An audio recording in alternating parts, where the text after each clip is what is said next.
মরুভূমি বাড়ি গিয়েছিলাম, মরুভূমির দেখা পাইনি, কিন্তু মরুভূমি তলায় তলায় আরো একটা খারাপ কাজ করে ফেলেছে। হোয়াট? কি খারাপ কাজ করে ফেলেছে? যে বয়স্ক লোকটার বাড়িতে থাকে তার বাড়িটা শুধু দখল করে নিয়েছো। তাই নাকি? সুরের বাচ্চা তলায় তলায় এতবার বেরিয়ে গেছে। এই তো আপনারই জন্যই হয়েছে। শালাকে যদি একবার হাতের কাছে পাই যা মাই দুবো না তাকে আমি। আপনি বড়া ওই ফেক ডায়লগ মারাটা একটু কম করেন। আপনি শুধু ঘরের ভিতরে বসে থেকে শুধু হুকুমটাই করতে পারেন, আর কিছু পারেন না। আমাকে ঠ্যাট করছিস নাকি তোরা? ঠ্যাট করিনি, আপনাকে বললাম। আর এটা নিয়ে আপনার টেনশন করার কোনো দরকার নাই, উত্তেজিত হওয়ার দরকার নাই। আমরা মরুভূমির বাড়ি গিয়ে মরুভূমির বউকে একদম কড়া ডোজ দিয়েছি। তোর স্বামী যেখানে যাক, যে কোনই বাড়ি আসুক, তাকে পার্টি অফিসে পাঠিয়ে দিবে, নাহলে সব বাড়িঘর ভেঙে চালিয়ে দেবো, তাই বলেইছে। কে কার বাড়িঘর ভাঙে তার সময় এলেই দেখা যাবে। কিসের জন্য আমার বাড়ি গিয়েছিলি? মরুভূমি, তুই কিন্তু সহ্যের সীমা পার করে দিচ্ছিস। নাম আমার মরুভূমি। জীবনের প্রতি নাই কোনো আশা, নাই কোনো ভালোবাসা, নাই কোনো বিশ্বাস, আছে শুধু অশান্তির আগুন। আমার পেছনে লাগলে গুছের গুদ মেরে সব পার্টি অফিস মুভি চালিয়ে দেবো। তুই কি হুমকানি দিচ্ছিস নাকি আমাকে? বাস্তব বলছি, বাস্তব। আমি কাউকে হুমকাই না, যা বলি তা করি। শালাকে প্রথমে মনে করতাম একটা লেংটি ইঁদুর, কিন্তু এখন দেখছি রেলের পার্টিতে থাকা একটা আস্ত বড় ছুঁচু। ছুঁচু তো তুরাবে, লেংটি ইঁদুরও তুরাবে, আর তার সাথে এটাও শুনিলে তোর একটা ভেড়ার পাল। কে ভেড়া পালবে? আমরা সিংহ হবে। শালা সাহস কত! মানুষ ওই বাঘের খাঁচায় ঢুকিয়ে আবার বাঘকেই ভয় দেখাইছে। 3 ইঞ্চি বাটাম যখন পিঠের দাঁড়ি সই মেরে যখন বাটাম ভেঙে দেবো, তখন বুঝতে পারবি দেখ না আমরা কি জিনিস। তাই নাকি? আতুর ঘরে ধাইমাও আমাকে বলে দিয়েছিল তুই একটা বিশ্ব বারবধূ ছেলে হবি। এখন সেই ধাইমার কথা আমি এখন বুঝতে পারি অক্ষরে অক্ষরে সত্যি হয়ে গেছে। খবরদার আমার পেছনে লাগার চেষ্টা করিস না এমএলএ, না হলে যেই চেয়ারে বসে রয়েছিস ওই চেয়ারের 4টে পায়াকে ভেঙে তোর মাথায় মেরে মাথা ফ্র্যাকচার করে দেবো। এ মাত্র খানকি ছেলে শুয়ে বাচ্চাকে মাত্র। What the hell you bloody bastard!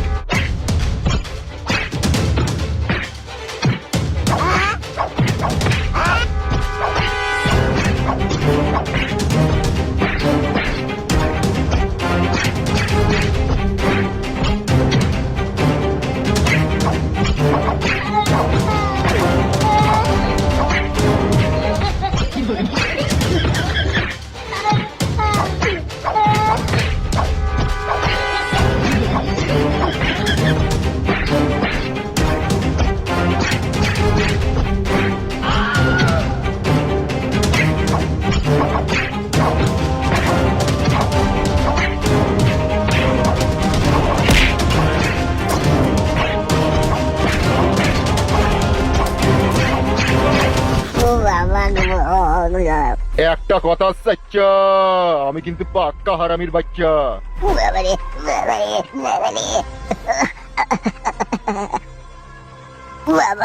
লাল গুয়াই করে দিল রে।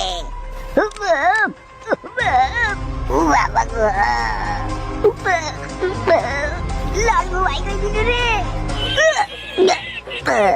বাবা গো, বাবা গো।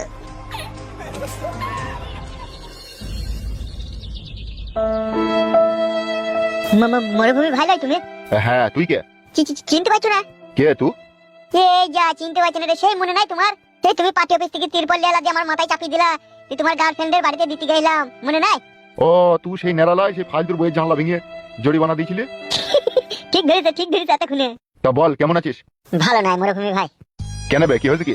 ওই গুদমারানির ভাই এমএলএ কালু আর সাদা কুকুর আর কালো কুকুর, ঈদের জ্বলনে মারা বেঁচে থাকায় দুর্বাস হয়ে গেছে। তাই নাকি? হ্যাঁ ভাই, কাল একটা ছোট পাড়া নিয়ে কটু কেস করতে গেলাম, যে সেখানে ওরা ইনফরমেশন পেয়ে গেছে, আবার আমাকে খোঁজাখুঁজি করছে। এখনই এমএলএ সাহেবের আর কালো কুকুরের আর সাদা কুকুরের গাঁড় ভেঙে আটা করে দিলাম। না মিচি করে। এই বাঘ বাচ্চা পুরুষ কখনো মিথ্যা কথা বলে না। আমারও পেছনে লাগছিল, আমারও বাড়ি গিয়েছিল, বাড়িতে শাসি এসে আমাকে পার্টি অফিসে দেখা করতে বলেছে। পার্টি অফিসে গেলাম, গাঁড় ভেঙে দিয়ে সব ধুলো করে দিলাম। বাবারে, সত্যি করে মেরেছো দি তুমি? হ্যাঁ বে হ্যাঁ। মরুভূমি ভাই, একটা কথা বলবো তোমাকে? বল, কি বলবি? তুমি যখন এত বড় বীর পুরুষ, আজ থেকে আমি তোমার ডান হাত হয়ে তোমার সাথে সাথে থাকবো ভাই। তাহলে এমএলএ সাহেবের লোক আমাকে একা ঢোকা পেলে কোন সময় মেরে ফেলবে ভাই। এই বালমুকু, আজ থেকে তো আমার সাথে থাকবি, আমার বাড়িতে থাকবি, যা বলবো তাই টুকটাক করে শুনবি। হ্যাঁ ভাই হ্যাঁ, আমার তাহলে খুব ভালো হবে ভাই, আমি ওইটাই চাইছি ভাই। তাহলে তোমার সাথে থাকবো আজ থেকে আমি। ঠিক আছে, চো বাড়ি চো। হ্যাঁ ভাই চলো।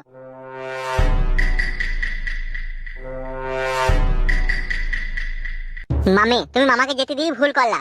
কে কার কথা শুনে? ও আমার কথা শুনে বল। তা হইলো এমএলএ সাহেব আর ওদের কালো কুকুর সাদা কুকুর বিশাল ডেঞ্জার লোক, যদি মামাকে খুন করে দেয় তাহলে কি হবে?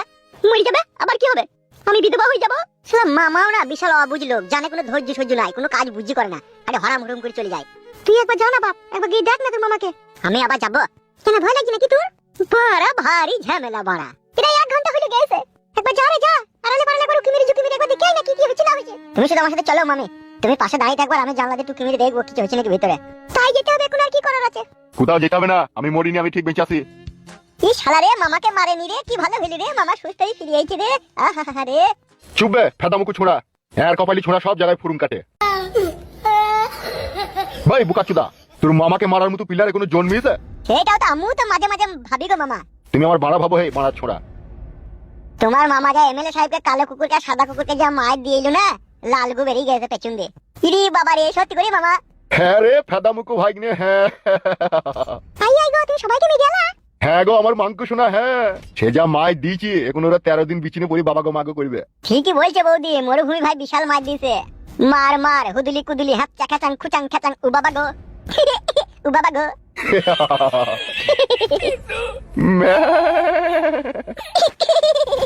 কোনো অসুবিধা হবে না তো গো? অসুবিধা আবার কি? নাম আমার মরুভূমি, আমার পেছনে যে লাগবে তার জীবনটাকেই মরুভূমি করে দেবো। একটা কথা সাচ্চা, মাই নেম ইজ মরুভূমি, পাক্কা হারামির বাচ্চা। ঠিকই বলছে মামি, মামাকে আমি ছোটবেলা থেকেই দেখে আসছি, মামার রাগ উঠে বললি না মানুষকে চিটকি চিটকি মারে। বেশি রাগ আবার ভালো নয়। সে কি ভালো না ভালো তোমার কথা বুঝতে হবে না, বইয়ের মতো থাকবা। আমি আবার কি করলাম, আমার উপরে ঝালা ঝাড়ছো? তোমার উপরে ঝালা ঝাড়িনি, বুঝিয়ে দিলাম। তুমি নিজে বুঝলেই হবে। একটা আমার কথাটা শুনলে তো ভালো লাগে, সব জায়গায় মুটামি করতে যাই, আমার কথা একবারও ভাবে না যে ও মরে গেলে আমার কি হবে। আমি সংসার ছেড়ে স্বামী ছেড়ে ওর কাছে আসলাম, ও আমার কথা একবারও ভাবে না, লোকের সাথে সব সময় মারামারি করতে চলে গেছি। শোনাবো, মাথায় খোঁচা পাই না, নিজের কাজ করগা। নিজের কাজ করতেই তো যাচ্ছি। মরুভূমি ভাই মাথা ঠান্ডা করো প্লিজ। কেউ যদি আমার পেছনে লাগে আমি তাকে ছেড়ে দেবো? কোনোদিনও না। কেন ছাড়বো? গাড় ভেঙে আটা করে দেবো না। এবার আমি আছি তোমার সাথে, আমিও থাকবো মামা, তোমাকে কেউ কিছু বললে না উদ্যম খেলাবো। তুই দেখে খেলাইতে হবে না, তোর মামা একাই যথেষ্ট, তোরা শুধু পাশে থাকলেই হবে। থাকবো মামা, আমি থাকবো, আমিও থাকবো মরুভূমি ভাই, আমিও থাকবো। ঠিক আছে, খুব ভালো কথা। শোনো গুরু, তুমি এই ব্যাপারটা নিয়ে বেশি ভেঙে পড়বা না, ঠিক আছে? সব সময় একটা জিনিস মনে রেখে দেবে, সত্তর জয় চূড়া দিন। কি করবো মারা বল? তান্ত্রিক বাবার কাছ থেকে মাদুলি কই এলাম, সেই মাদুলিতেও মারা কোনো কাজ হচ্ছে না। নিজের বউ যদি এইভাবে দুচ্ছাই করে, যদি কাছে না রাখে, যদি ভালো না বাসে, তাহলে কি মারা সংসার করতে আর ইচ্ছা হয় বল? সেটা তো মুশকিল হচ্ছেই, বুঝতে পারছি। কিন্তু তুমি গুরু আর একবার যাও সাধু বাবার কাছে, আর ওকে তুমি বুঝিয়ে ভালো করে বলবে যে কোনো কাজ হচ্ছে না তাবিজে, তাহলে হয়তো ভালো তাবিজ দিতে পারে। আমি আর যাবো না বাড়া, ও সংসার হয় হবে, না হয় না হবে, যা ভাগ্যই আছে তাই হবে, সেটা তো আর কেউ কেড়ে নিতে পারবে না বল। গুরু, একটা ফিচকিলি রাস্তার কথা বলবো তোমাকে। ফিচকিলি রাস্তা মানে? বউকে কিভাবে বিনা তাবিজে বিনা মন্ত্রতে পাঠাইতে হয় সেটা। ও সেই বউ লয় রে, বিনা তাবিজে বিনা মন্ত্রতে পড়বে। করেই তো দেখো উস্তাদ, কাজ হবে 100%। বল তাহলে কি করতে হবে? তোমার বউ যখন রাত্রিরে ঘুমিয়ে যাবে, তখন খুব গভীর ভাবে তুমি একটু আদর করবে, একটু চুম্মা চাটি খাবে, একটুকু সায়াময়া উপদি তুলে দেবে, পাশাতে একটু নারকেল তেল বুলাবে। যদি ভাবো আপেলেও 2 ফোঁটা দিয়ে টিপাটিপি করবো, সেটাও করতে পারো। এটাই বকে সাইজ করার এক মন্ত্র। ও সব ফেদা অ্যাপ্লাই করে দেখি যে কোনো ফেদাতে কাজ হচ্ছে না। মাং মারানি বউ আমাদের ডেইলি চকে গেছে। আচ্ছা উস্তাদ, কারোর সাথে আমার সেটিং নয় তো? সেটিং তো কারোর সাথে নয়, সেটা আমি জানি। আচ্ছা উস্তাদ, তোমার হেতিরে ঠিকঠাক কাজ হয় তো? সব হয় ফেদা বকেই না।